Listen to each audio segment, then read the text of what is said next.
धन्यवाद अध्यक्ष महोदय। या माननीय मुख्यमंत्री महोदयांनी जो आपला या विधानसभेचा अध्यक्ष म्हणून जी आपली निवड केलेली आहे त्या निवडीवरून जे आपलं प्रस्ताव इथे मांडलेला आहे त्याला अनुमोदन करून आपला अभिनंदन करण्याचा या ठिकाणी मी आज इथे माझं मनोगत मांडणार आहे।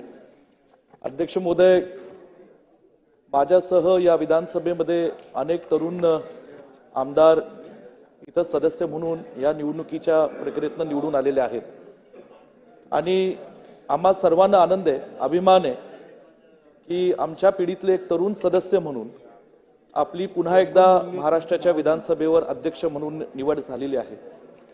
वास्तविक पाहता गेल्या काही वर्षांपासून या सभागृहाचा सदस्य म्हणून या सभागृहामध्ये काम करत असताना आपल्याबरोबरही काम करण्याचा एक सहवास आम्हाला मिळाला आणि त्यातून एक तरुण तडफदार सदस्य हे विधानसभेचं अध्यक्षपद किती समर्थपणे सांभाळू शकतं याचा विधिमंडळाचा कामकाज करत असताना आम्हा सर्व विधिमंडळातल्या सदस्यांना अनुभव आला। माझ्या आधीच्या सर्व वक्त्यांनी या विधिमंडळाची आणि अध्यक्षपदाची परंपरा आणि याचा गौरवशाली इतिहासाचा उल्लेख अत्यंत चांगल्या पद्धतीने आपल्या सर्वांच्या समोर मांडलेला आहे आणि म्हणून मी त्याचा पुनरुच्चार करत नाही, परंतु आपल्या महाराष्ट्रातून जे पहिले विधानसभेचे अध्यक्ष झाले आणि ते पुन्हा लोकसभेचे अध्यक्ष झाले, ह्या मानापासून ते आता देशातील सर्वात तरुण विधानसभेचे अध्यक्ष आणि महाराष्ट्राच्या सर्वात विधिमंडळाच्या इतिहासातील सर्वात तरुण विधानसभेचे अध्यक्ष म्हणून हा आपल्याला मान मिळालेला आहे। आपण BCom LLB आहात, वकिलीच्या क्षेत्रामध्ये आपलं नाव या मुंबईच्या हायकोर्टामध्ये आणि त्या क्षेत्रामध्ये अत्यंत चांगल्या पद्धतीने आपण गाजवलेलं आहे, यात कुणाच्यात काही दुमत नाही।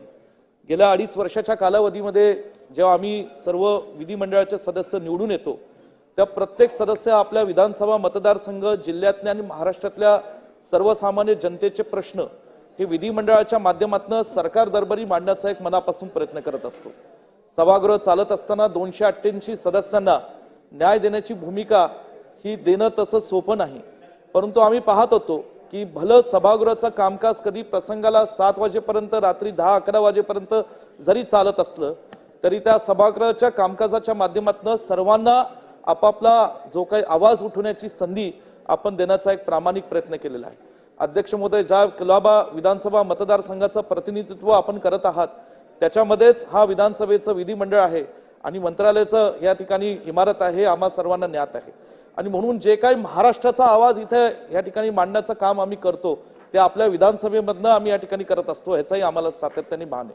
मला वाटतं मुख्यमंत्री महोदयांनी आज आपल्या प्रस्तावाचं भाषण करत असताना अत्यंत चांगले काही मुद्दे या ठिकाणी मांडलेले आहेत, त्याला आदरणीय एकनाथ शिंदे साहेब, आदरणीय अजितदादांनी त्या ठिकाणी दुजोरा दिलेला आहे आणि अध्यक्ष महोदय, खरोखरच आमच्यासारख्या तरुण आमदारांना एक भावना वाटते की या विधिमंडळाचं कामकाज हे अनेक प्रश्न आहेत, महाराष्ट्राच्या जनतेचे, शेतकऱ्यांचे, कष्टकऱ्यांचे, तरुण पिढीचे, आमच्या माता भगिनींचे, हे प्रश्न वेगवेगळ्या क्षेत्रातले मांडत असताना कुठेतरी इथं सभागृहाची जी गरिमा आहे ती पाळणं, त्याचं पावित्र्य पाळणं हे अत्यंत महत्त्वाचं आहे। मी जेव्हा सभागृहाचा सदस्य नव्हतो तेव्हा 1999 पासून 2019 पर्यंत या गॅलरीमध्ये आमचे वडील स्वर्गीय पतंगरावजी कदम साहेब किंवा स्वर्गीय विलासराव देशमुख साहेब, आदरणीय स्वर्गीय गोपीनाथजी मुंडे साहेब अशा अनेक दिग्गजांची भाषणे सभागृहात आम्ही ऐकलेले।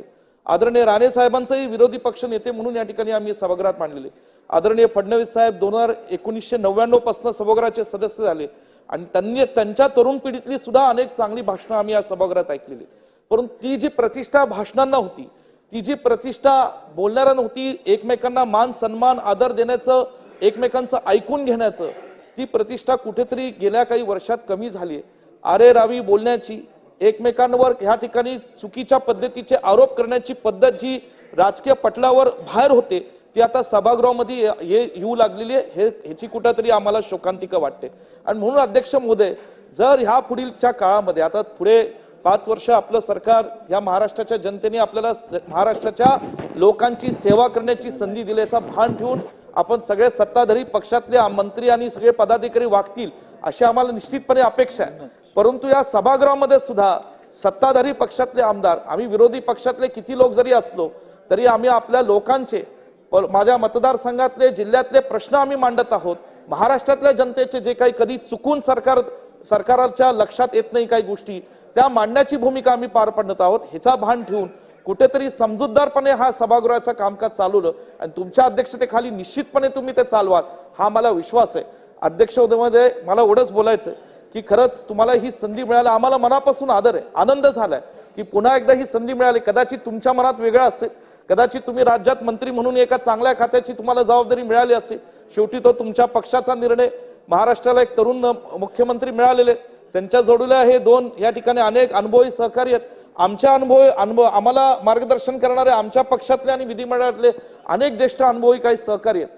परंतु मला खरोखरच विनंती करायची अध्यक्ष महोदय की कुठेतरी सभागृहातलं जे काही विधिमंडळातली जी गर्दी आहे, निष्कारण येणारी जी गर्दी आहे, फोटोग्राफ घेतात, वेळ वाया घालवतात, ही गर्दी कुठेतरी त्याच्यावर अंकुश ठेवावं.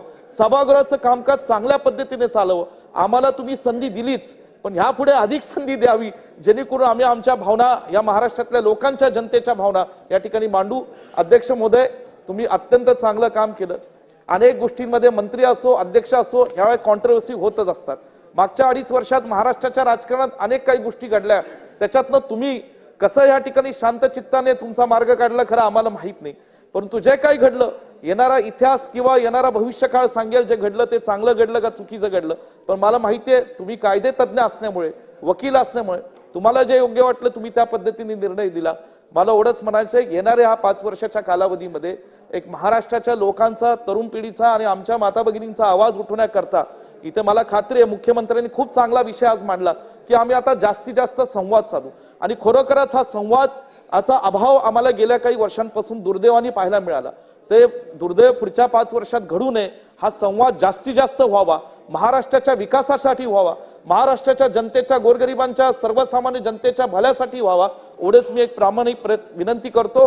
पुन्हा एकदा महाराष्ट्रातल्या तरुण पिढीचं नेतृत्व म्हणून आणि तरुण सदस्य म्हणून तुम्हाला पुन्हा जी ही संधी मिळाली, त्याचं जे तुम्ही चांगलं चीज करता त्याबद्दल तुमचं अभिनंदन करून इथंच थांबतो. धन्यवाद. धन्यवाद. रोहित पाटील 1 मिनिटात करा, बोला. अध्यक्ष महोदय,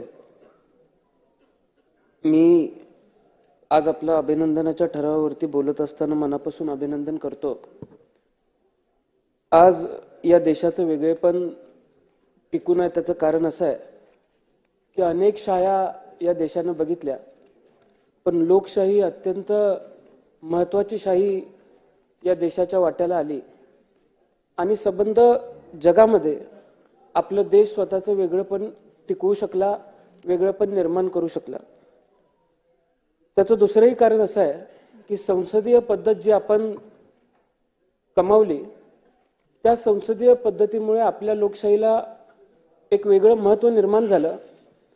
डॉक्टर बाबासाहेब आंबेडकरांनी जो एकमताचा अधिकार आपल्याला सर्वांना दिला, त्या एकमताच्या माध्यमातून आपण जो अधिकार आपल्याला मिळाला त्याच्या माध्यमातून इथं सर्व सन्माननीय सदस्य बसलेले आहेत. अध्यक्ष महोदय, मी आपलं अभिनंदन करत असताना आपल्याला विनंती करेन की आपण जसा सर्वात तरुण अध्यक्ष होण्याचा मान पटकवलेला आहे, तसा मी सुद्धा सर्वात तरुण सदस्य म्हणून या विधिमंडळामध्ये बसण्याचा मान पटकवलेला आहे.